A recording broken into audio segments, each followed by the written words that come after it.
membutuhkan firman-Mu sebagai suluh dan terang di jalan kehidupan kami ya Tuhan.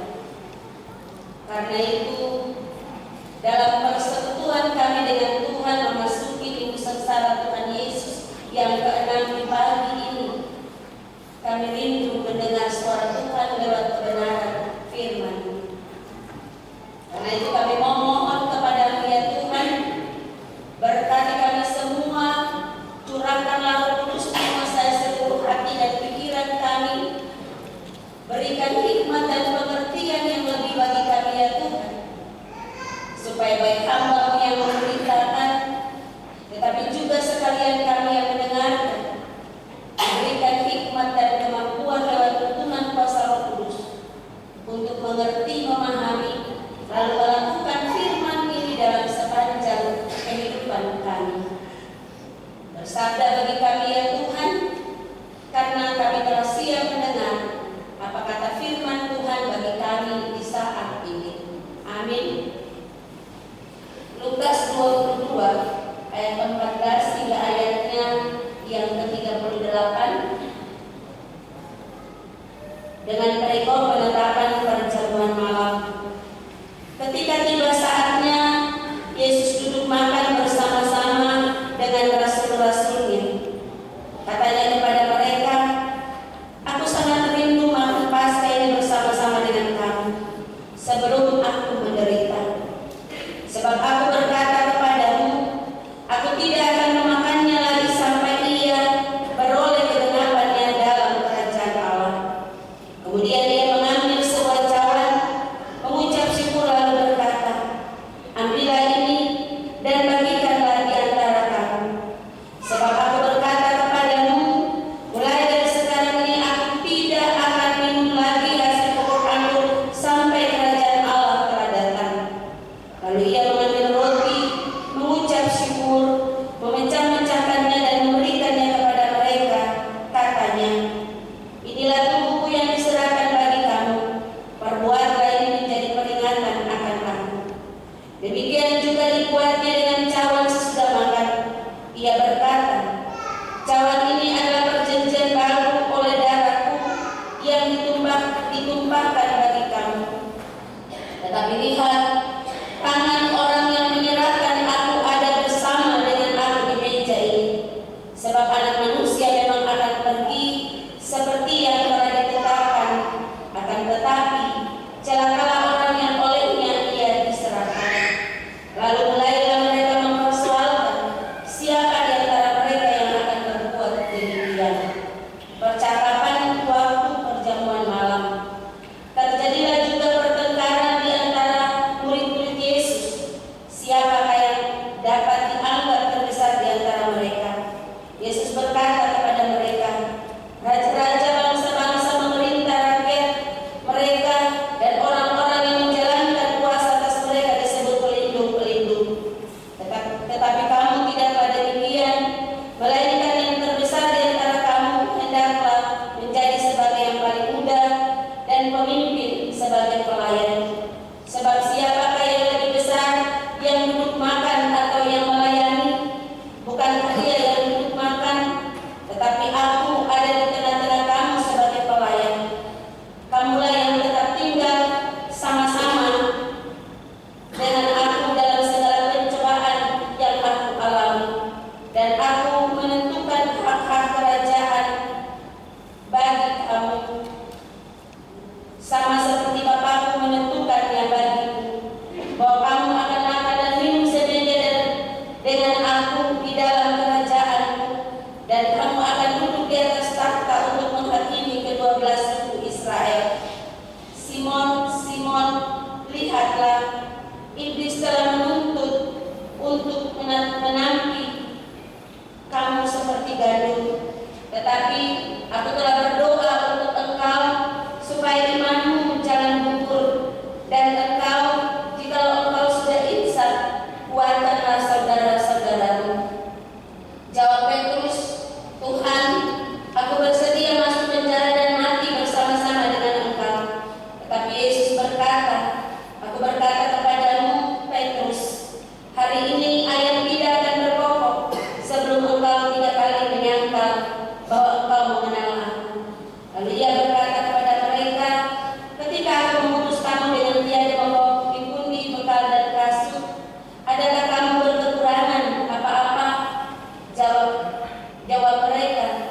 suatu pun tidak, katanya kepada mereka.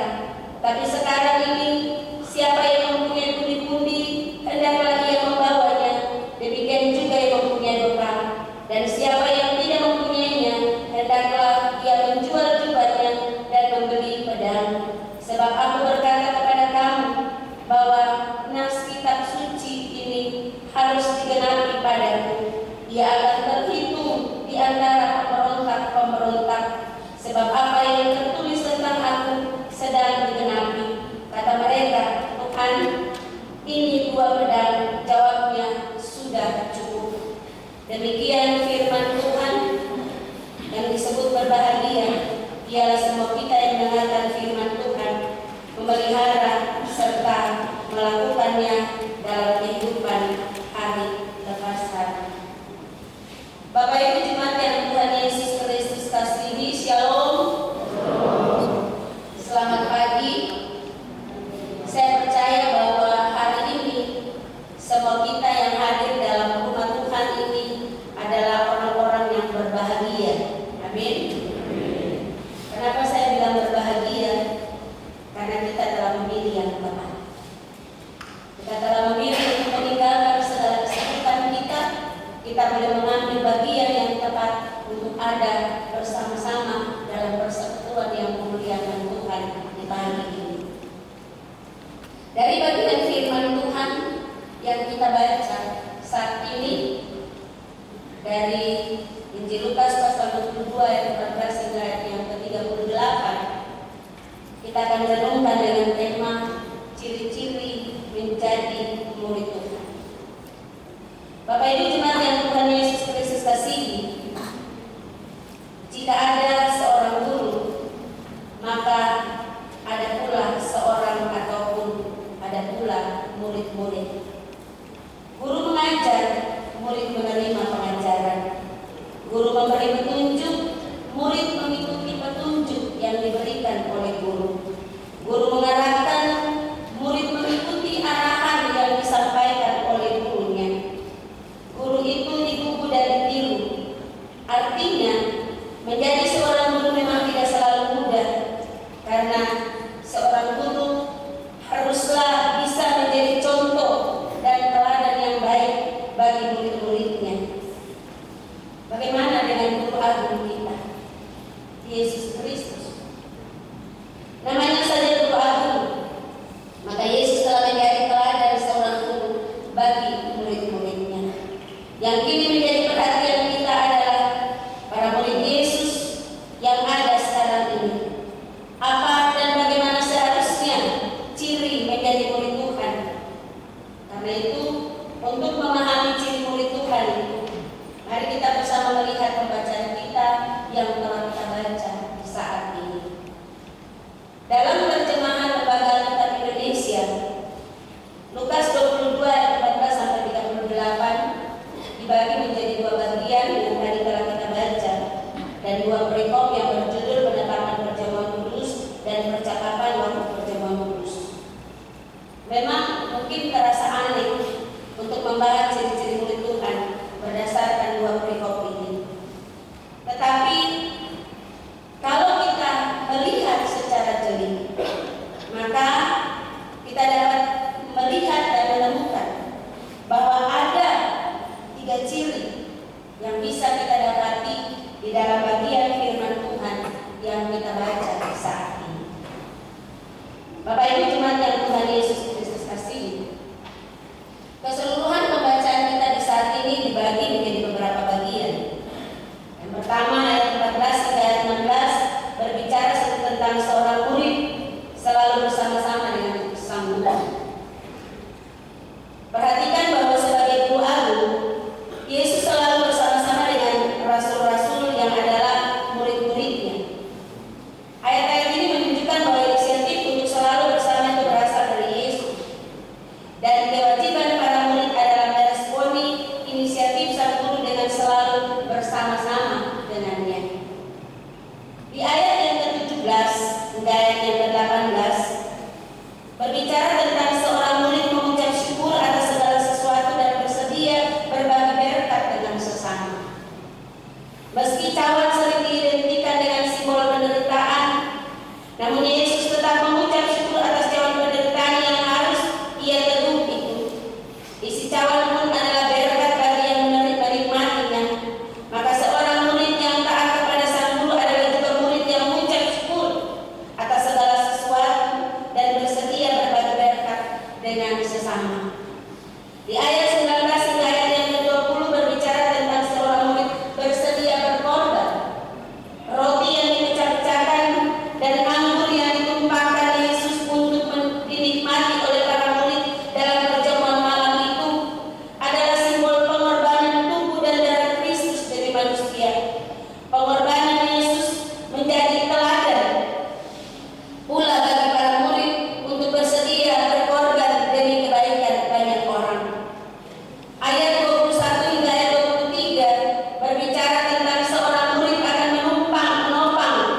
dan tidak selamanya menyangkal Yesus. Di ayat 35 hingga ayat yang ke-38, seorang murid tidak akan berkekurangan namun harus tetap siap sedia. Tantangan hidup para murid Yesus tidak akan lebih baik daripada kehidupan Yesus sendiri. Namun sesungguhnya mereka tidak akan kekurangan jikalau mereka juga selalu siap sedia menghadapi segala keadaan. Seorang murid menghadapi penderitaan dengan tidak berlebihan. Yesus sendiri mengalami penderitaan yang sangat berat. Murid-murid juga mengalami penderitaan yang sangat karena iman mereka. Namun Yesus menasihati para murid agar tidak menanggapi setiap penderitaan secara berlebihan dengan menggunakan alat perang. Bapak Ibu jemaat yang Tuhan Yesus Kristus kasihi, dari bagian yang kita baca dan kita dengarkan tadi, kita melihat bahwa seperti kata pengantar, di mana ada guru di situ pasti ada murid. Lalu ada pepatah bilang kalau guru kincing berdiri, murid kincing berlari. Ya, jadi seorang guru harusnya menjadi contoh dan teladan yang baik. Dan Yesus sang guru agung telah menunjukkan itu baginya. Kalau hari ini kita berbicara tentang ciri-ciri murid Tuhan Yesus, maka ada 3 ciri seperti yang tadi saya sampaikan. Ada 3 ciri yang bisa kita dapati di dalam pembacaan kita di hari ini, yaitu yang pertama di ayat yang ke-19 dari pembacaan kita saat ini. Di situ dia berkata, lalu ia mengambil roti, mengucap syukur, memecah-mecahkannya dan memberikannya kepada mereka, katanya, inilah tubuhku yang diserahkan bagi kamu, perbuatlah ini menjadi peringatan akan aku. Di dalam bagian ini ada perintah yang disampaikan oleh Yesus. Ketika Yesus mengambil roti, memecahkan, dia bilang, inilah tubuhku yang diserahkan bagi kamu, perbuatlah ini menjadi peringatan akan aku. Ada perintah yang Yesus sampaikan kepada murid-murid. Karena itu ciri yang pertama yang Yesus ingin dari kita sebagai murid-murid, yaitu taat terhadap perintah Tuhan yang adalah guru kita, guru agung kita. Kalau minggu lalu kita sudah berbicara tentang taat menjadi murid Tuhan, maka hari ini pun dalam bagian ini kita diingatkan agar sebagai seorang murid kita harus tetap taat dan setia terhadap seluruh perintah Tuhan yang telah Dia berikan bagi kita lewat firman. Tetapi terkadang dalam kehidupan kita sebagai orang percaya, dalam kehidupan kita sebagai anak-anak Tuhan, kita seringkali mengabaikan perintah Tuhan yang telah Tuhan berikan bagi kita. Hukum kasih dia bilang, yang pertama itu kita punya kewajiban terhadap Tuhan. Kasihilah Tuhan Allahmu dengan segenap hatimu dan dengan segenap jiwa dan dengan segenap akal budimu. Dan hukum yang kedua, kasihilah sesama manusia seperti dirimu sendiri.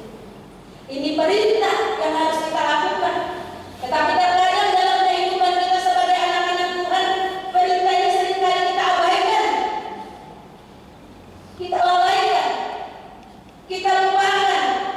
Kasih yang kita tunjukkan kepada sesama itu bukan kasih yang benar-benar berasal dari Tuhan, kasih yang telah Tuhan tunjukkan lewat teladan yang Dia berikan. Tetapi kasih yang kita tunjukkan itu kasih biar, kasih tinggal. Ketika saudara kita ada dalam penderitaan,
Ada lagu bilang hidup ini kesempatan.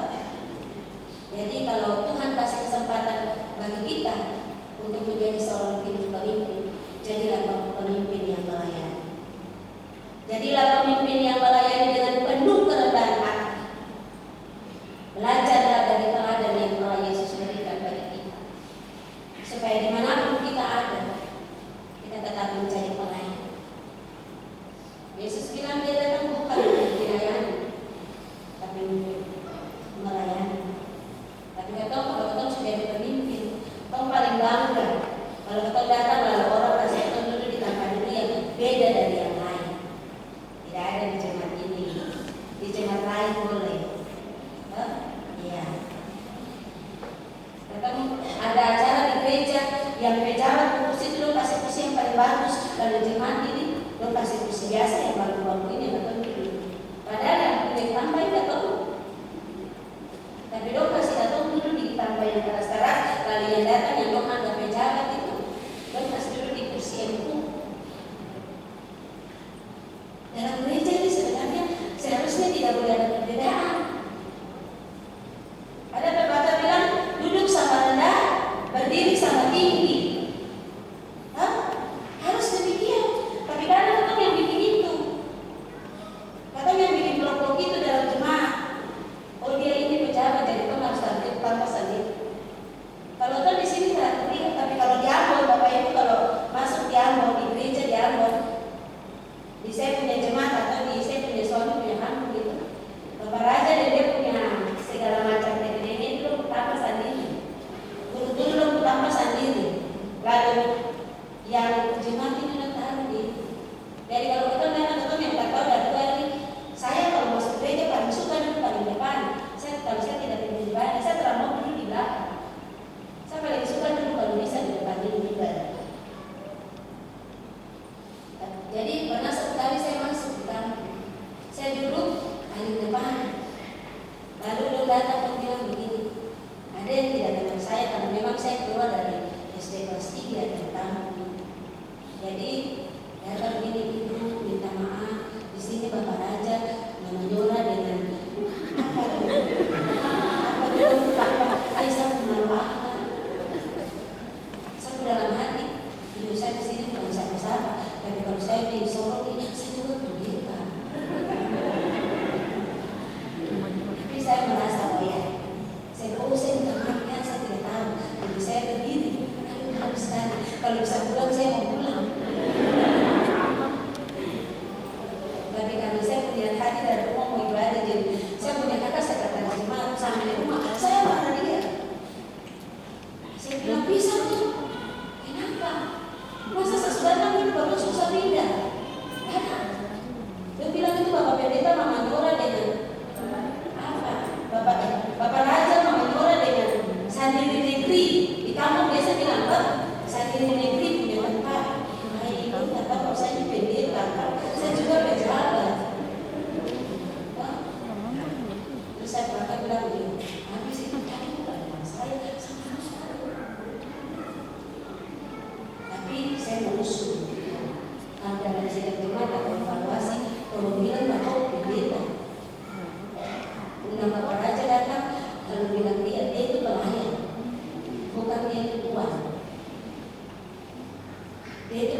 Kalau tidak bisa menjadi seorang pelayan yang baik.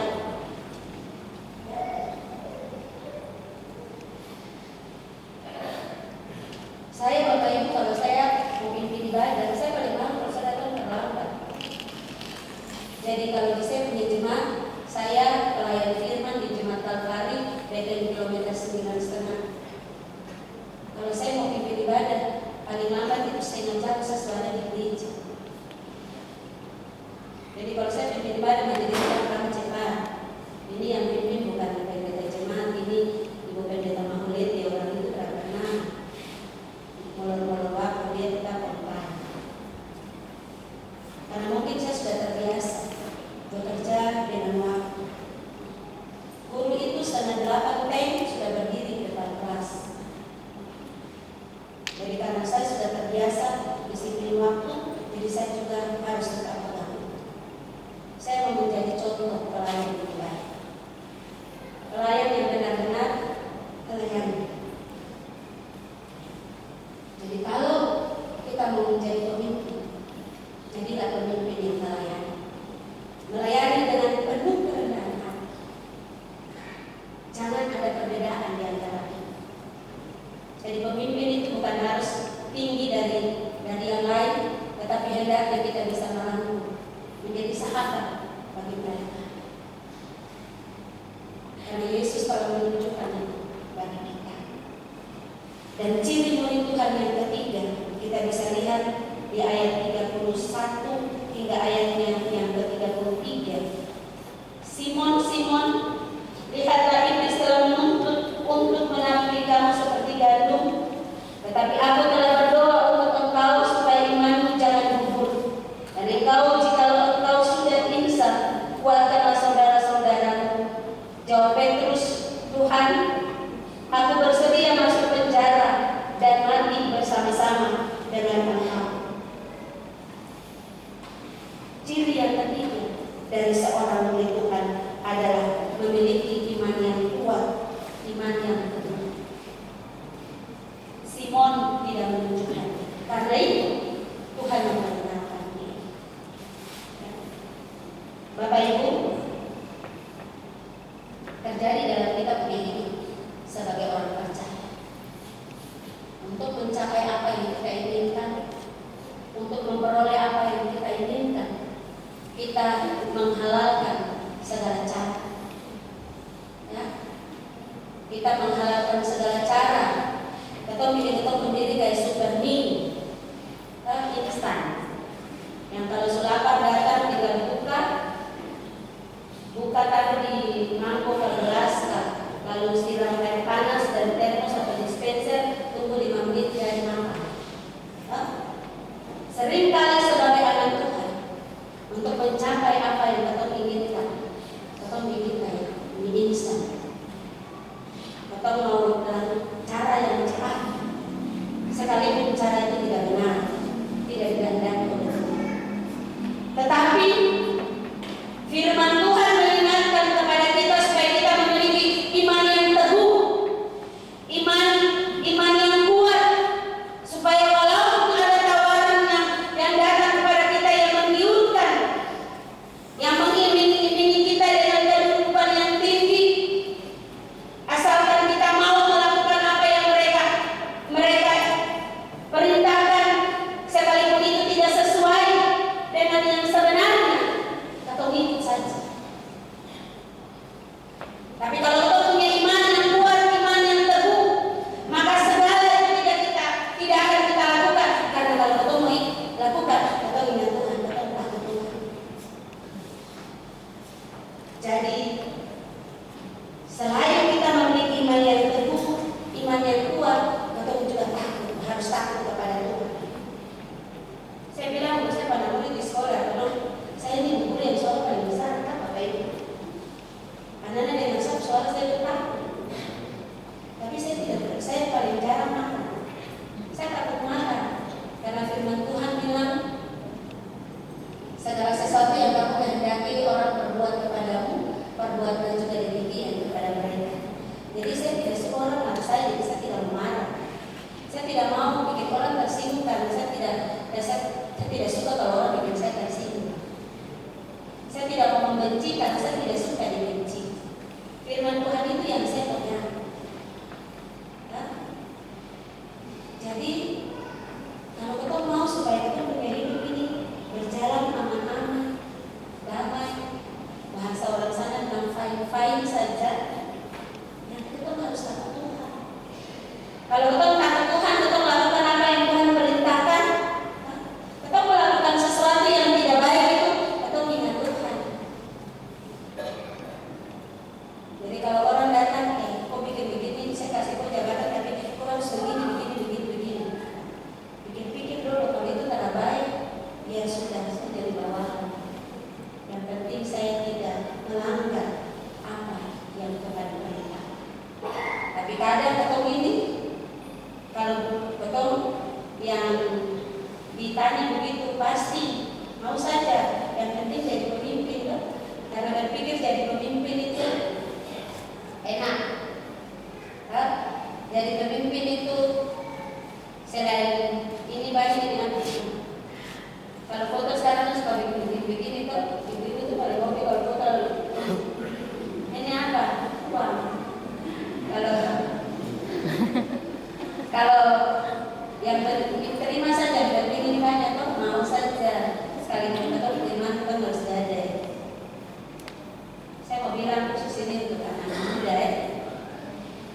Bagian ini untuk anak muda secara khusus. Nyong-nyong dan nona-nona. Jangan karena lihat nona-nona lihat ini laki-laki ini dia ganteng, dia apa sekarang bilang sultan. Oh dia kaya, oh ya tajir kan, sultan kayak dia kaya, dia ganteng, walaupun dia dari saudara sepupu yang di sebelah, ya sudah. Yang penting saya hidup enak, oh? Lalu atau lompat makan, jangan. Itu kalau dong dilakukan apa?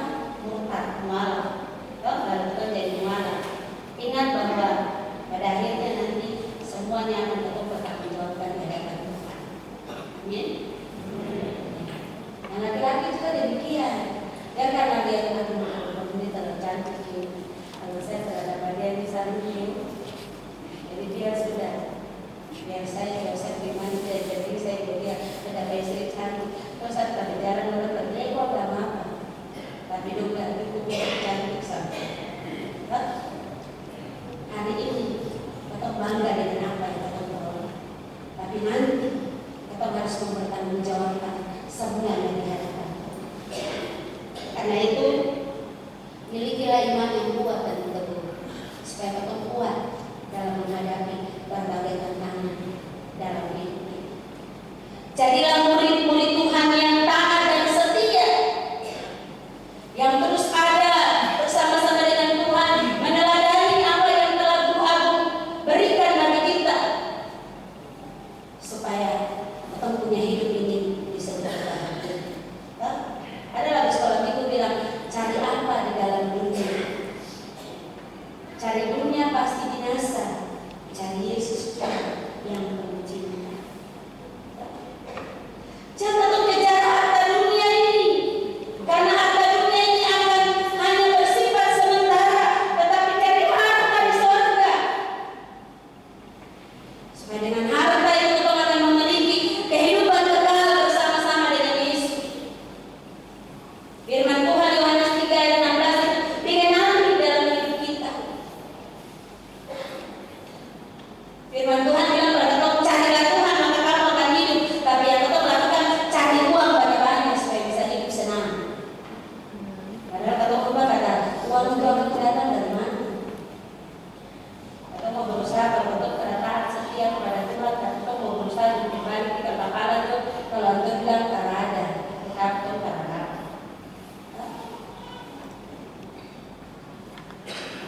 Firman Tuhan bilang jangan berharta di dunia ini banyak-banyak, karena minat dan karat akan melenyapkan dia ya. Tapi kalau kita mengumpulkan Tuhan harta di surga, supaya pada akhirnya kehidupan kekal itu akan kita miliki. Amin.